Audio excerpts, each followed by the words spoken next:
Hi hello friends, ಹೇಗಿದ್ದೀರಾ? ಇವತ್ತು ನಾನು ನಿಮ್ಮ ಜೊತೆ ಶೇರ್ ಮಾಡ್ತಾ ಇರೋದು ಒಂದು ಈಸಿಯಾಗಿರುವಂತಹ ತುಂಬ ಎಲ್ಲರಿಗೂ ಇಷ್ಟವಾಗುವಂತಹ ರೆಸಿಪಿ, ಅದುವೇ chicken bread pocket. Chicken bread pocket ಮಾಡಲಿಕ್ಕೆ ನಿಮ್ಮ ಮನೆಯಲ್ಲಿ ಏನು ಸಾಮಗ್ರಿ ಇದೆಯೋ ಅದರಲ್ಲೇ ನೀವು ಮಾಡ್ಬೋದು ತುಂಬ ಈಸಿಯಾಗಿ.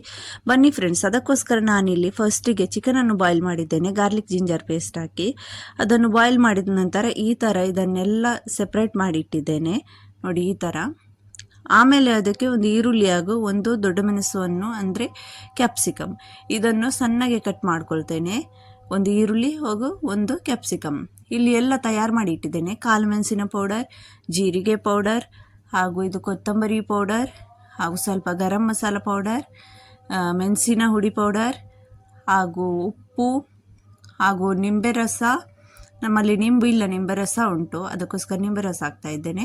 ಚಿಲ್ಲಿ ಫ್ಲೇಕ್ಸ್, ಇದನ್ನೆಲ್ಲ ರೆಡಿ ಮಾಡಿ ಇಟ್ಕೊಳ್ತೇನೆ ಫಸ್ಟ್ಗೆ. ಇದೆಲ್ಲ ಹತ್ತಿರ ಇದ್ದರೆ ಫಟಾಫಟ್ ಅಂತ ರೆಡಿ ಮಾಡ್ಬೋದು. ಅದಕ್ಕೋಸ್ಕರ ಇಲ್ಲಿ ಫಸ್ಟ್ ಒಂದು ಪಾತ್ರೆಯಲ್ಲಿ ಸ್ವಲ್ಪನೇ ಎಣ್ಣೆ ಹಾಕೋಣ. ಜಾಸ್ತಿ ಎಣ್ಣೆ ಹಾಕೋದು ಬೇಡ, ಸ್ವಲ್ಪ ಎಣ್ಣೆ ಹಾಕಿದರೆ ಸಾಕು. ಆಮೇಲೆ ಎಣ್ಣೆ ಸ್ವಲ್ಪ ಬಿಸಿ ಆದಮೇಲೆ ಅದಕ್ಕೆ ನಾನಿಲ್ಲಿ ಒಂದು ಈರುಳ್ಳಿ ಕಟ್ ಮಾಡಿ ಇಟ್ಟಿದ್ದೇನೆ, ಅದನ್ನು ಹಾಕ್ತಾ ಇದ್ದೇನೆ. ಅದನ್ನು ಸ್ವಲ್ಪ ಹೊತ್ತು ಈ ಥರ ಸಾಫ್ಟ್ ಆಗೋವರೆಗೂ ಫ್ರೈ ಮಾಡೋಣ. ಯಾಕೆಂದರೆ ತುಂಬ ಬ್ರೌನ್ ಆಗಲಿಕ್ಕಿಲ್ಲ ನಮಗೆ, ಇದು ಸ್ವಲ್ಪ ಲೈಟ್ ಸಾಫ್ಟ್ ಆದರೆ ಸಾಕು. ಆಮೇಲೆ ಒಂದು ಹಸಿಮೆಣಸು ಹಾಕ್ತಾ ಇದ್ದೇನೆ, ಸಣ್ಣಗೆ ಕಟ್ ಮಾಡಿ. ಇದೆಲ್ಲವನ್ನು ಸ್ವಲ್ಪ ಹೊತ್ತು ಈ ಥರ ಸ್ವಲ್ಪನೇ ಸಾಫ್ಟ್ ಇದರದ್ದು ಹಸಿ ಸ್ಮೆಲ್ ಹೋಗೋವರೆಗೂ ಈ ಥರ ಕೈ ಆಡಿಸ್ತಾ ಇರೋಣ. ನೋಡಿ, ಇದೇ ಥರ. ಅಂದರೆ ನೀವು ಈ ಥರ ಬಿಟ್ಟರೆ ಒಂಥರ ಬ್ರೌನ್ ಕಲರ್ ಆಗ್ತದೆ, ಅದಕ್ಕೋಸ್ಕರ ಇದನ್ನು ಮಿಕ್ಸ್ ಮಾಡ್ತಾ ಇರೋಣ. ಹಾಗೂ ಇಲ್ಲಿ ಈಗ ಹಾಕ್ತಾ ಇದ್ದೇನೆ ಕ್ಯಾಪ್ಸಿಕಮ್. ಅದನ್ನು ಕೂಡ ಒಂದು 2 ನಿಮಿಷ ಈ ಥರ ಫುಲ್ ಮಿಕ್ಸ್ ಮಾಡ್ತೇನೆ. ಆಮೇಲೆ ಇಲ್ಲಿ ನಾನು ಚಿಕನ್ ಬಿಡಿಸಿಟ್ಟಿದ್ದ ಚಿಕನನ್ನು ಹಾಕ್ತಾ ಇದ್ದೇನೆ. ಇದು ಎಲ್ಲ ಆಲ್ರೆಡಿ ಚಿಕನ್ ಅಂತೂ ಬೇಯ್ದಿರುವ ಕಾರಣ ಜಾಸ್ತಿ ಬೇಯಿಸ್ಬೇಕಂತ ಇಲ್ಲ, ಸ್ವಲ್ಪ ಹೊತ್ತು ಇದೇ ಥರ ಫ್ರೈ ಮಾಡ್ಕೊಳ್ತೇನೆ. ಚಿಕನನ್ನು ಕೂಡ ಇದರಲ್ಲೆಲ್ಲ ಚೆನ್ನಾಗಿ ಮಿಕ್ಸ್ ಮಾಡ್ಕೊತೇನೆ ನೋಡಿ, ಈ ಥರ. ಈಗ ಇದಕ್ಕೆ ನಾನು ಹಾಕ್ತಾ ಇರೋದು ಟೇಸ್ಟಿಗೋಸ್ಕರ ಉಪ್ಪು. ಎಲ್ಲ ನೀವು ಹಾಕಿ ಒಂದ್ಸಲ ಮಿಕ್ಸ್ ಮಾಡಿ. ಸ್ವಲ್ಪ ಜೀರಿಗೆ ಪೌಡರ್ ಅರ್ಧ ಟೀ ಸ್ಪೂನ್ ಹಾಕ್ತಾ ಇದ್ದೇನೆ, ಹಾಗೂ ಕೊತ್ತಂಬರಿ ಪೌಡರ್ ಅರ್ಧ ಟೀ ಸ್ಪೂನ್ ಹಾಕ್ತಾ ಇದ್ದೇನೆ. ಕಾಳು ಮೆಣಸಿನ ಪೌಡರ್ 1 ಟೀ ಸ್ಪೂನ್ ಹಾಕ್ತಾ ಇದ್ದೇನೆ. ನನ್ನ ಸ್ಪೂನ್ ನೋಡಿ ಯಾವ ಸ್ಪೂನ್ ಅಂತ, ಇದರಲ್ಲಿ ಹಾಕ್ತಾ ಇರೋದು ನಾನು. ಹಾಗೂ ಇದು ಚಿಲ್ಲಿ ಫ್ಲೇಕ್ಸ್ ಹಾಕ್ತಾ ಇದ್ದೀನಿ. ನಿಮಗೂ ಖಾರ ಜಾಸ್ತಿ ಬೇಕಂದರೆ ನೀವು ಕಾಳು ಮೆಣಸಿನ ಪುಡಿ ಜಾಸ್ತಿ ಹಾಕ್ಬೋದು, ಚಿಲ್ಲಿ ಫ್ಲೇಕ್ಸ್ ಜಾಸ್ತಿನೂ ಹಾಕ್ಬೋದು. ಇದು ನೋಡಿ, ಸ್ವಲ್ಪ ಗರಂ ಮಸಾಲ ಪೌಡರ್ ಸ್ವಲ್ಪನೇ ಹಾಕ್ತಾ ಇರೋದು. ಇದು ಖಾರದ ಪುಡಿ. ಇದು ಎಲ್ಲ ನಿಮಗೆ ಖಾರ ಎಷ್ಟು ಬೇಕೋ ಅದರ ಪ್ರಕಾರ ನೀವು ಆ್ಯಡ್ ಮಾಡಿ ಫ್ರೆಂಡ್ಸ್. ನಾನು ಸ್ವಲ್ಪ ಕಮ್ಮಿ ಮಾಡ್ತಾ ಇರೋದು, ಇಷ್ಟೇನು ಸ್ಪೈಸಿ ಮಾಡ್ತಾ ಇಲ್ಲ. ಮಕ್ಕಳೆಲ್ಲ ತಿನ್ನೋದ್ರಿಂದ ಅಷ್ಟೊಂದು ಜಾಸ್ತಿ ಸ್ಪೈಸಿ ಮಾಡಿದರೆ ಮಕ್ಕಳು ತಿನ್ನೋದಿಲ್ಲ, ಅದಕ್ಕೋಸ್ಕರ. ಈಗ ಇದೆಲ್ಲವನ್ನು ಮಿಕ್ಸ್ ಮಾಡಿ ಚೆನ್ನಾಗಿ. ಆಮೇಲೆ ಇದಕ್ಕೆ ನಿಂಬೆ ರಸ ಕೂಡ ಹಾಕ್ತಾ ಇದ್ದೇನೆ. ನಿಂಬೆ ರಸ ತುಂಬ ಹಾಕಬೇಕಂತಿಲ್ಲ, 1 ಟೀ ಸ್ಪೂನ್ ಹಾಕಿದರೆ ಸಾಕು. ನಿಮ್ಮ ಜೊತೆ ನಿಂಬೆ ರಸ ಇಲ್ಲ ಅಂದರೆ ವಿನಿಗರ್ ಕೂಡ ನೀವು ಆ್ಯಡ್ ಮಾಡಬಹುದು. ಇದನ್ನೆಲ್ಲ ಈಗ ಚೆನ್ನಾಗಿ ಈ ಥರ ಮಿಕ್ಸ್ ಮಾಡೋಣ. ಇದು ಆಗಲೇ ನಾನು ಹೇಳಿದ್ದೆ, ಜಾಸ್ತಿ ಇದು ಬೇಯಿಸ್ಲಿಕ್ಕೆ ಏನಿಲ್ಲ, ಸ್ವಲ್ಪ ಹೊತ್ತು 2 ನಿಮಿಷ ಇದನ್ನೆಲ್ಲ ಮಿಕ್ಸ್ ಮಾಡ್ತಾ ಇದ್ದರೆ ಸಾಕು. ಈಗ ಇದಕ್ಕೆ ಹಾಕ್ತಾ ಇದ್ದೇನೆ ಮ್ಯೂನಿಸ್ ಹಾಕಿದ ಮೇಲೆ ಇದನ್ನು ಈ ಥರ ಮಿಕ್ಸ್ ಮಾಡಿ ಗ್ಯಾಸ್ ಬಂದ್ ಮಾಡಿಬಿಡೋಣ. ಸ್ಲೋ ಗ್ಯಾಸಲ್ಲೇ ಇದನ್ನೆಲ್ಲ ನಾನು ಮಿಕ್ಸ್ ಮಾಡಿದ್ದೇನೆ ಫ್ರೆಂಡ್ಸ್. ನೋಡಿ, ಇದನ್ನು ಈ ಥರ ಚೆನ್ನಾಗಿ ಎಲ್ಲಕ್ಕೂ ಮಿಕ್ಸ್ ಮಾಡಿ ಗ್ಯಾಸ್ ಆಫ್ ಮಾಡ್ತೇನೆ. ಫ್ರೆಂಡ್ಸ್, ನೀವು ನನ್ನ ಚಾನಲ್ಗೆ ಮೊದಲನೇ ಸಲ ವಿಸಿಟ್ ಮಾಡೋದಾದರೆ ನನ್ನ ಚಾನಲ್ ಸಬ್ಸ್ಕ್ರೈಬ್ ಮಾಡಲಿಲ್ಲ ಅಂದರೆ ಒಂದು ಸಬ್ಸ್ಕ್ರೈಬ್ ಮಾಡಿ, ಹಾಗೂ ನನ್ನ ಚಾನಲಲ್ಲಿ ಇರುವ ಎಲ್ಲ ವಿಡಿಯೋವನ್ನು ಒಮ್ಮೆ ವೀಕ್ಷಿಸಿ.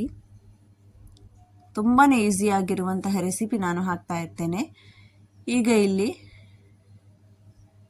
ಒಂದು ಪಾತ್ರೆಯಲ್ಲಿ ಮೈದಾ ತಗೊಂಡಿದ್ದೇನೆ, ನಾನು ಒಂದು 3 ಮುಟ್ಟಿ ಆಗುವಷ್ಟು ಮೈದಾ ತಗೊಂಡಿದ್ದೇನೆ. ಅದಕ್ಕೆ ಸ್ವಲ್ಪ ಚಿಲ್ಲಿ ಫ್ಲೇಕ್ಸ್ ಹಾಕ್ತೇನೆ, ಹಾಗೂ ಸ್ವಲ್ಪ ಉಪ್ಪು ಹಾಕಿ ಇದನ್ನು ಸ್ವಲ್ಪ ನೀರೂ ಹಾಕಿ ಕಲಿಸ್ಕೊಳ್ಳೋಣ. ಸ್ವಲ್ಪ ದಪ್ಪನೇ ಇರಲಿ ಕಲಿಸುವಾಗ, ತುಂಬ ತೆಳುವಾಗಿ ಕಲಿಸ್ಕೊಳ್ಬಾರ್ದು, ಜಾಸ್ತಿ ನೀರು ಹಾಕಬೇಡಿ. ಈಗ ನಾನು ಎಷ್ಟು ದಪ್ಪ ಮಾಡಿದ್ದೆ ನೋಡಿ, ಅದೇ ಅಂದಾಜು ಪ್ರಕಾರ ನೀವು ಕೂಡ ಕಲಿಸಿಟ್ಕೊಳ್ಳಿ. ಇದು ಎಲ್ಲ ಮಕ್ಕಳಿಗೆ ನೀವು ಟಿಫಿನ್ಗೂ ಕೊಡ್ಬೋದು. ಇದನ್ನು ನೀವು ಸ್ಟೋರ್ ಮಾಡಿನೂ ಇಡ್ಬೋದು ಫ್ರೀಝರಲ್ಲಿ. ತುಂಬಾ ಟೇಸ್ಟ್ ಇರ್ತದೆ ಇದು. ಇಫ್ತಾರಿಗೂ ಮಾಡಬಹುದು ನೀವು. ಹಾಗೂ ಸ್ನ್ಯಾಕ್ ಟೈಮಲ್ಲಿ ಕೂಡ ಮಾಡಬಹುದು. ಮನೆಗೆ ಯಾರಾದರೂ ನೆಂಟರು ಬಂದರೂ ಕೂಡ ಇದನ್ನು ನೀವು ಮಾಡಬಹುದು. ಎಲ್ಲರಿಗೂ ಇಷ್ಟವಾಗ್ತದೆ ಇದು.